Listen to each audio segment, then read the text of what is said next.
కనుక జన్మరాహిత్యం కలిగే శక్తి శివ అనే అక్షరానికి. అందుకే త్యాగరాజ స్వామి వారు శివ శివ శివ ఎనరాదా భవభయ బాధల ననచుకోరాదా అని చెప్పారు. శివపురాణం ఏం చెప్తోందంటే, శివ నీ నామం శివ అనే 2 అక్షరాలు, అది పోగొట్టగలిగే పాపం ఏ మానవుడు చెయ్యలేడు. తెలుగులోనే చెప్పాను కానీ కొంచెం మీకు అర్థం అవడం కష్టమైంది. మరొక్కసారి చెప్తున్నా, శివనామం పోగొట్టగలిగే పాపాలు ఏ మానవుడు చేయలేడు అని అర్థం ఏంటి?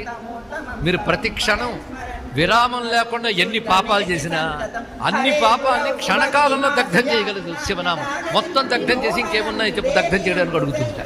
నీకు సమర్థత లేదు, అన్ని పాపాలు చేయలేవు. అంటే అన్ని పాపాలని పోగొట్టగలిగే శక్తి శివనామానుకున్నది. అంత శక్తివంతమైన శివనామం. భాగవతంలోనూ ఓ మాట ఉన్నదండి, యద్వ్యక్షరన్నామ